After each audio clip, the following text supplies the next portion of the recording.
திருட்டுத்தனமாக ஒரு சட்டத்தை நிறைவேற்றுவதற்கு இந்த தேர்தல் காலத்தை அவர்கள் பயன்படுத்திக் கொள்கிறார்கள். புதிய நாடாளுமன்றத்தை கட்டுகிற போதே 1000 பேர் அமர்வதற்கான இருக்கைகளோடு கட்டினான்.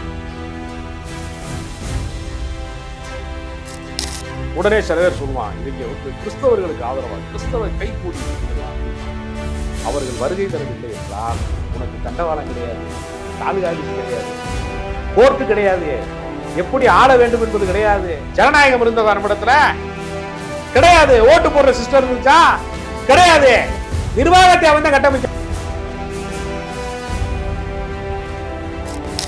அப்ப இது சிறுபான்மை மக்களின் மீதான தாக்குதல் தானே அது.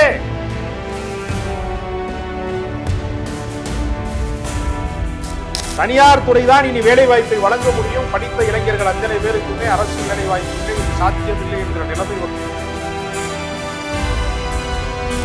அவன் அதிக சம்பளத்துக்கு இங்க சம்பாதிக்கிறத விட இங்க 50,000 ரூபாய் சம்பாதிக்கிறதா நம்ம அங்கே 1 லட்சம் ரூபாய் சம்பாதிக்கணும் கிடைக்க போறான். இங்க 10,000 ரூபாய் சம்பாதிக்கிறதா அங்கே நம்ம 50,000 சம்பாதிக்கணும் கிடைக்க போறான்.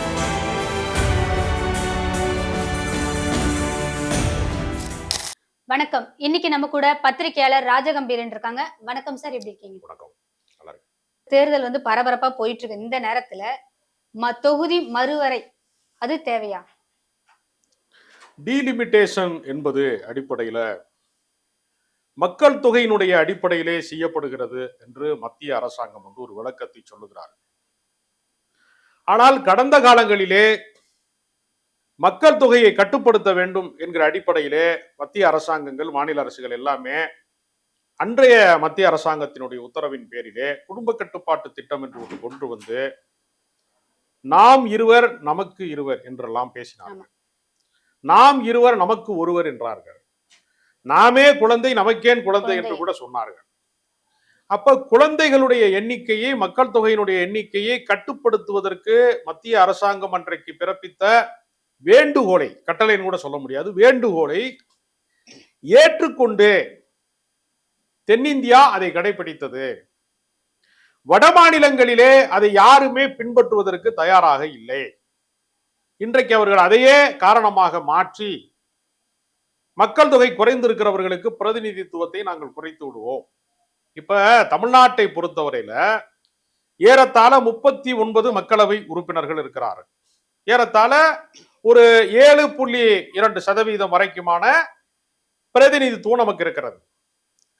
இப்ப ஒருவேளை இந்த தொகுதி மறுசீரமைப்பு என்பதை இவர்கள் பிரகடனப்படுத்தினால் நமக்கு கிடைக்க போவது ஒரு 5.3 வரைக்குமான, ஒரு 5.5% வரைக்குமான பிரதிநிதித்துவம் தான் கிடைக்கும். அப்போ ஒரு 2% அதற்கு இடைப்பட்ட இதுல நமக்கு குறைகிறது.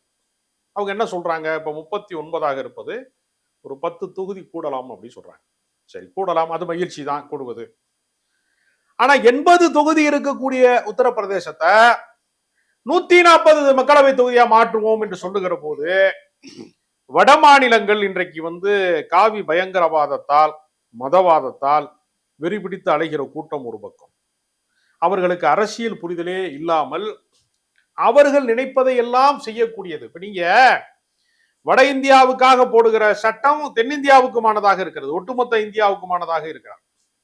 அப்ப அவர்கள் என்ன நினைக்கிறார்கள் என்றால், மதவாத நாடாக இந்த நாடை மாற்றுவதற்கு, சிறுபான்மை மக்களை குடியுரிமை அற்றவர்களாக மாற்றுவதற்கு, அல்லது இரண்டாந்தர குடிமக்களாக மாற்றுவதற்கு, தங்களுக்கு வாக்களிக்காத தமிழ்நாடு, கேரளா போன்ற தென்னிந்திய மாநிலங்களினுடைய பிரதிநிதித்துவத்தை குறைப்பதன் மூலமாக பிரதமரை தேர்வு செய்கிற அதிகாரம் என்பது இப்போதே வடக்கிலே தான் இருக்கிறது.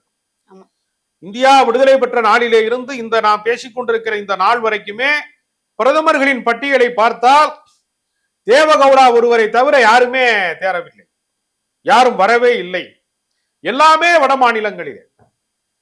அப்ப எல்லா அதிகாரத்தையும் அவர்கள் குவித்துக் கொண்டே செல்கிறார்கள், நமக்கான அதிகாரத்தை குறைத்து கொண்டே செல்கிறார்கள். அப்ப அதிகாரத்தை வந்து கூடுதலாக மாற்றுகிற போது அவர்கள் நினைப்பதையெல்லாம் சட்டமாக அவர்களால் மாற்ற முடியும். நம்மை அதை எதிர்த்து வாக்கெடுப்பு நடத்த வேண்டும் என்கிற நிலைமை வருகிற போது நம்முடைய குரல் எடுபடாது. இப்ப நீங்க உதாரணத்திற்கு தமிழ்நாட்டிற்கு இனிமேல் ஒரு மருத்துவ கல்லூரியை நாங்கள் அனுமதிக்க மாட்டோம் என்று மத்திய அரசாங்கம் சொல்லுகிறது. எடப்பாடி பழனிசாமி சொல்றாரு, எங்க ஆட்சியில கொண்டு வந்தோமே உங்க ஆட்சியில கொண்டு வர முடிஞ்சுச்சா அப்படின்னு அவர் கேட்கிறாரு. 11 மெடிக்கல் காலேஜ் கொண்டு வந்தோம்னா கேட்கிறாருல, அதற்கு யார் தடை விதித்திருக்கிறா? அவங்கள பார்த்து கேட்கறது இல்ல. இப்ப யார் ஏவுகிறார்களோ, யார் நம் மீது அம்பை எய்கிறார்களோ அவர்களை விட்டு நீங்க பாதிக்கப்படுகிறவர்கள் மீதே பழி சாட்டுவது, திமுக அரசு மீது பழி சாட்டுறது. திமுக அரசு ஒண்ணுமே செய்யல அப்படிங்கிறது. இப்ப நீங்க தேசிய கல்விக் கொள்கையிலே நமக்கு தர வேண்டிய நிதியை அவர்கள் தர மறுக்கிறார்கள். 5000 கோடிக்கு மேல பெண்டிங் வைக்கிறாங்க. நம்ம மதுரைக்கு மெட்ரோ கேட்கிறோம், கோயம்புத்தூருக்கு மெட்ரோ கேட்கிறோம், துணை நகரங்களுக்கு மெட்ரோ கேட்கிறோம், புனே போன்ற நகரங்களுக்கு, பல்வேறு நகரங்களுக்கு அப்படி தந்திருக்கிறாங்க. அவர்களுக்கு வேண்டப்பட்ட மாநிலங்களிலே அவர்கள் அதை அனுமதிக்கிறார்கள்.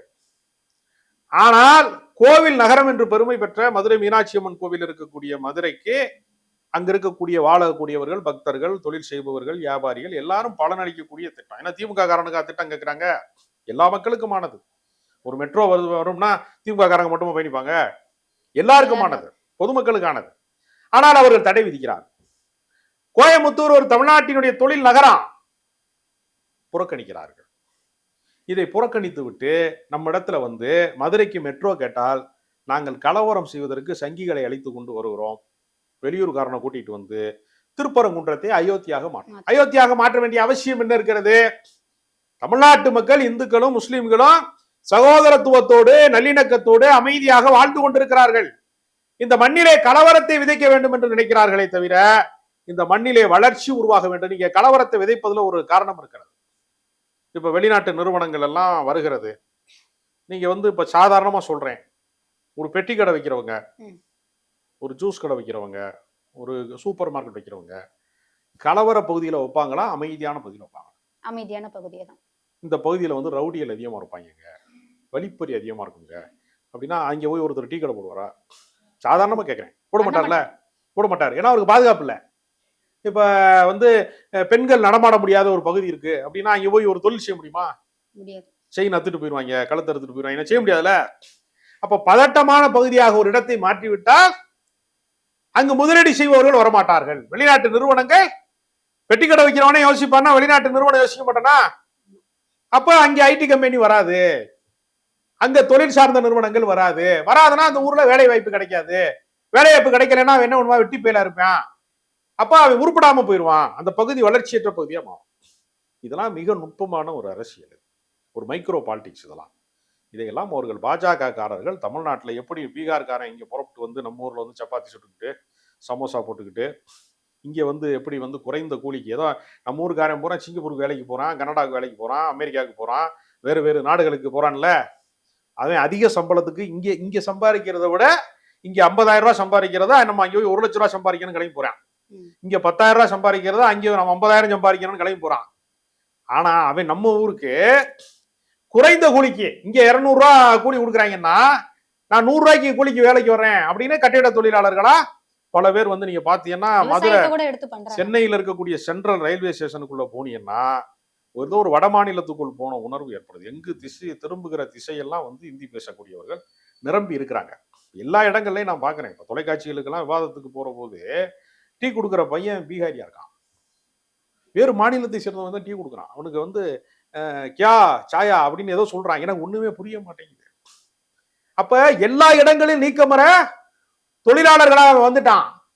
அப்ப என்ன காரணம்? அங்கு போதுமான கல்வி இல்லை, தொழில் வளர்ச்சி இல்லை, முன்னேற்றத்திற்கான வாய்ப்பு இங்க இல்லை அப்படிங்கிறான். இங்க வர்றேன் தமிழ்நாட்டுக்காரனையும் அது மாதிரி மாத்தினோம்னா உத்தரப்பிரதேசுக்கு வேலைக்கு போற மாதிரி வந்திருக்கும். நம்மளுடைய தலைவர்களாக இருக்கக்கூடிய பேரறிஞர் அண்ணா போன்றவர்கள், நம்முடைய மிகச்சிறந்த தலைவர்களாக இருந்த காமராஜர் போன்றவர்கள் இந்த மண்ணை செழுமைப்படுத்தி ஒரு நவீன கட்டமைப்புக்குரியதாக கலைஞர் போன்றவர்கள் எல்லாம், நீங்க கலைஞர்கிட்ட இருக்கக்கூடிய மிகப்பெரிய மதிநுட்பம் என்னன்னா 90களினுடைய தொடக்கத்திலே உலகமயமாக்கல் காட்டு ஒப்பந்தம் இருக்கிறது. தனியார் துறை தான் இனி வேலை வாய்ப்பை வழங்க முடியும், படித்த இளைஞர்கள் அத்தனை பேருக்குமே அரசு வேலை வாய்ப்புகளே இனி சாத்தியம் இல்லை என்கிற நிலைமை வருகிற போது புதிதாக ஐடி கம்பெனிகள் இந்தியாவிற்கு வருகிறது என்று சொல்லுகிற போது அவசரமாக ஐடி பார்க்கை உருவாக்குவதற்கு அரசு செயல் திட்டத்தை முனைப்போடு செயல்பட்டார். அதனாலதான் சென்னையில ராஜீவ்காந்தி சாலை என்று சொல்லக்கூடிய அந்த ஓல்டு மகாபலிபுரம் ரோடு முழுக்க இன்னைக்கு ஐடி கம்பெனி நிறைந்து இருக்கிறது என்று சொன்னால் கலைஞர் போட்ட திட்டம் சுதாரித்துக் கொண்டார். அதனால தமிழ்நாட்டு இளைஞர்களுக்கு வேலை வாய்ப்பு கிடைத்தது. நீங்க வந்து இந்த இந்த மாதிரியான திட்டங்கள் வட மாநிலங்களிலே இருக்கிறதா? பெங்களூர்ல இருக்கு. சில மாநிலங்கள், முன்னேறிய மாநிலங்கள்ல என்ன செய்யறான்னா அது திட்டமிடுறான். அப்ப அடுத்த தலைமுறைக்கு நம் வேலை வாய்ப்பை உறுதி செய்வது எப்படி, அடுத்த தலைமுறைக்கு நாம் என்ன செய்ய வேண்டும் என்பதை சேர்த்து சிந்திக்கக்கூடிய தலைவர்கள் இருந்ததுனால இது சாத்தியப்பட்டது. சமூக நீதி அரசியல் இந்த மண்ணிலே இருந்ததுனால எல்லா கிராமங்களும் 1.5 கிலோமீட்டருக்கு ஒரு அரசு பள்ளிக்கூடம், ஆரம்ப சுகாதார நிலையம் இல்லாத ஊர்களே கிடையாது, அரசு மருத்துவமனை இல்லாத ஊர்களே கிடையாது. இதெல்லாம் அடிப்படை கட்டுமானம். ஏழை எளியவனா இருக்கிறவன் போய் கிளினிக்ல போய் 500 ரூபாய் கொடுத்து ஊசி போட முடியாது. ஆரம்ப சுகாதார நிலையத்துக்கு போனா அவங்களுக்கு மாத்திரை மருந்து கொடுத்து சௌக்கியப்படுத்துவாங்க. 1000 பேர் 1000 விமர்சிக்கலாம். நீங்க வந்து ஏழப்பட்டவங்க, ரொம்ப வசதி குறைவானவர்கள் வந்து இன்னைக்கு அரசு மருத்துவமனை என்கிற ஒரு அமைப்பு இல்லை என்றால் என்ன ஆகும் யோசிச்சு பாருங்க. எங்க போய் வைத்தியம் பார்ப்பான்? அவனுக்கு சாத்தியமே இல்லை, வாழ்வதற்கான சாத்தியமே இல்லை. பல பேர் சொல்லுவான் விளிம்பு நிலை மக்கள் மீது கவனம் செலுத்துவதுன்னு ஒண்ணு இருக்கு. நீங்க கிராமப்புறங்கள்ல வீட்டு வேலை செய்யக்கூடிய பெண்களுக்கு பாத்திரம் கழுவி வீடு தொடச்சி சுத்தம் பண்ணி சமையல் அறையெல்லாம் இது பண்ணி வந்துட்டு போற ஒரு பெண்ணுக்கு மாதம் வந்து எவ்வளவு ஊதியம் அப்படின்னு நான் கேட்டேன். எங்க ஊர்லயே நான் போய் கேட்கிறேன். வெறும் 1500 ரூபா. 1000 ரூபா இருந்துச்சு, இப்பதான் 1500 ரூபா. யோசிச்சு பாருங்க. மகளிர் உரிமை தொகையில ஒரு பெண்ணுக்கு 1000 ரூபாங்கிறது அந்த பெண்ணுக்கானது. நம்ம ஒரு மிடில் கிளாஸ்ல இருந்து அதை சிந்திக்க கூடாது. நீங்க வந்து ஒரு 100 நாள் வேலை திட்டங்கிறது ஒரு கிராமப்புற விவசாய வேலை பார்க்கறவங்க, கூலி வேலை பார்க்கறவங்களுடைய வாழ்வாதாரத்தை அவங்க வந்து யாரை நம்பி இல்லாம தங்கள் உழைப்பை மட்டுமே நம்பி வாழ்வதற்கான ஒரு சாத்தியத்தை மன்மோகன் சிங் ஆட்சி காலத்திலே இடதுசாரிகள் என்று அழைக்கப்படுகிற கம்யூனிஸ்டுகள் கோரிக்கை வைத்தார்கள். அவர்கள் கோரிக்கையை ஏற்றுதான் வந்து மன்மோகன் சிங் அதை கொண்டு வந்தார். அப்ப மக்களுக்காக சிந்திக்கக்கூடிய அமைப்புகளும் தலைவர்களும் இருந்தால்தான், கம்யூனிஸ்டுகள் குரல் கொடுத்தனாலதான் 100 நாள் வேலை திட்டம் வந்துச்சு, இல்லைன்னா வந்திருக்காது. அப்ப இதுதான் உண்மையான அரசியலே தவிர சாமானிய மக்கள் பயன்பெறுவதற்கு. இப்ப நீங்க பாருங்க, ஒரு பொம்பளை புள்ள வந்து படிக்க போகுது, அதுக்கு மாசம் 1000 ரூபாய் யார் கொடுப்பா? அரசாங்கம் கொடுக்கறது. போய் ஒரு மாமாட்ட போய் சொந்தக்காரன்ட்ட போய் ஒரு 500 ரூபாய் கொடுங்க, பஸ் பாஸ் வாங்குறதுக்கு எனக்கு காசு இல்லை அப்படி கேட்கிற ஒரு காலம் இருந்தது. அப்ப தன்னிறைவு என்பது ஏழை எளிய மக்களுக்கு. ஒரு அரசு கல்லூரியில படித்தீங்கன்னா நீங்க அதிகமான ஃபீஸ் கிடையாது, குறைந்த கட்டணத்துல படிக்கிறாங்க. நீங்க அரசு பள்ளிக்கூடங்களை படிக்கிறவங்களுக்கு சீருடை வழங்குறாங்க. இதெல்லாம் வந்து சாமானிய ஏழை எளிய மக்களை மேடேற்றுகிற விஷயம். ஒருத்தரை படிக்க வச்சுட்டோம்னு வச்சுங்க. நேத்து நான் வந்து ஒரு காலையில ஒரு வாக்கிங் போயிட்டே இருக்கேன். ஒருத்தர் என்னோட அப்படி பார்த்து ஒரு வணக்கம் சொல்லிட்டு உங்க வீடியோ எல்லாம் பாக்குறேன் அப்படின்னாரு. அப்ப நான் கேட்டேன், நீங்க என்ன தொழில் செய்றீங்கன்னு கேட்டேன். நான் சலவை தொழிலாளி, வயசாயிருச்சு, வீட்டுல வச்சு நான் ஏன் பண்றேன் சொன்னாரு. சரி, பிள்ளைங்க எல்லாம் என்ன செய்யுதுன்னு கேட்டேன். மக ஐடி கம்பெனியில் வேலை பார்க்குறா, பையன் இன்னும் ஒரு பிரைவேட் செக்டர்ல இருக்கான் அப்படின்னு அவர் சொல்றாரு. மகளுக்கு வந்து 60,000 ரூபாய் சம்பளம் வாங்குது சொல்றாரு. அப்ப நம்ம இதை வந்து பீகார், உத்தரப்பிரதேசம் போன்ற மாநிலங்கள்ல இதை சாத்தியப்படுத்தி இருக்கிறார்களான்னு கேட்டா சாத்தியப்படுத்தல. அப்ப நம்ம விமர்சனங்கள் 1000 விமர்சனங்கள் இருக்கலாம், குற்றச்சாட்டுகள் யார் வேண்டுமானாலும் சொல்லலாம். இந்த குறைந்தபட்ச செயல் திட்டத்தை கூட அவர்கள் நிறைவேற்றல. இப்ப இந்த தொகுதி மறுவரையறை என்று சொல்வதன் வழியாக வட மாநிலங்களின் கைகளிலே ஒரு அதிகபட்ச அதிகாரத்தை அவர்கள் வழங்கப் போகிறார்கள். தென் மாநிலங்களுக்கு அவர்கள் குரலே கேட்காத வண்ணம். ஏன்னா பெரும்பான்மை தான ஓட்டெடுப்புல தான் ஒரு சட்டம் வந்து பாஸ் ஆகுது.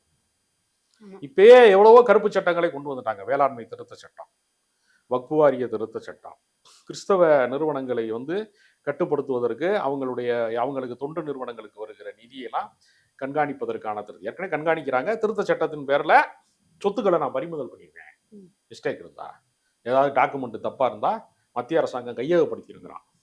அப்ப நாளைக்கு என்ன செய்வான்?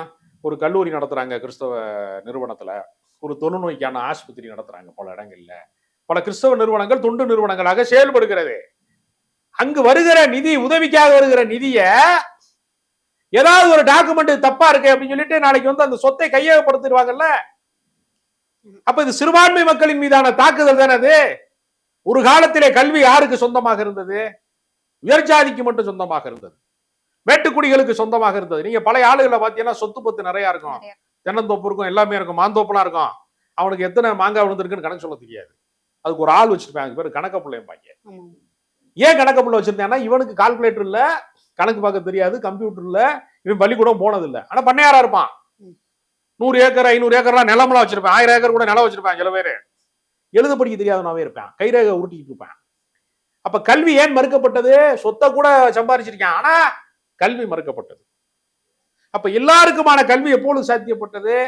குருகுலத்திலே மட்டுமே சிறைப்பிடிக்கப்பட்ட கல்வி எல்லாருக்குமானதாக எப்பொழுது மாறுகிறது என்றால் கிறிஸ்தவர்கள் வெள்ளைக்காரன் வருகைக்கு முன்னாடி தான் மாறுகிறது. உடனே சில பேர் சொல்லுவான், இவங்க கிறிஸ்தவர்களுக்கு ஆதரவா, கிறிஸ்தவ கைகூலி இவங்கெல்லாம் அப்படிமா. அவர்கள் வருகை தரவில்லை என்றால் உனக்கு தண்டவாளம் கிடையாது, தாலுகா ஆபீஸ் கிடையாது, கோர்ட்டு கிடையாது, எப்படி ஆள வேண்டும் என்பது கிடையாது. ஜனநாயகம் இருந்ததா நம்மிடத்துல? கிடையாது. ஓட்டு போடுற சிஸ்டம் இருந்துச்சா? கிடையாது. நிர்வாகத்தை அவன் தான் கட்டமைச்சான். இன்னொரு சொல்லுவாங்க உங்களுக்கு, முகலாய பேரரசு வருவதற்கு முன்பு இந்தியாவே கிடையாது. பல பேருக்கு தெரியாது வரலாறு. 500க்கும் மேற்பட்ட சமஸ்தானங்கள் இருந்தது. சிவகங்கையில இருந்து மானாமதுரை வரைக்கும் ஒரு ராஜா இருப்பான், மதுரையில இருந்து அங்கிட்ட திருநெல்வேலி வரைக்கும் ஒரு ராஜா இருப்பான், இந்த பக்கம் திண்டிவனத்துல இருந்து விழுப்புரம் போறதுக்கு ஒரு ராஜா இருப்பான், இங்கிட்டு இருக்க பேர் திண்டிவனத்துல இருக்கிற பேர் பல்லவ மகாராஜா இருப்பாங்க. சிவகங்கையில மருது வண்டி இருப்பான், அங்கிட்டு இருந்து ஒரு 100 கிலோமீட்டர் கூட இருக்காது ராமநாதபுரம் சேதுபதி மகாராஜா இருப்பான். மதுரைக்கு வந்தா பாண்டியர் பேரரசு இருப்பான்.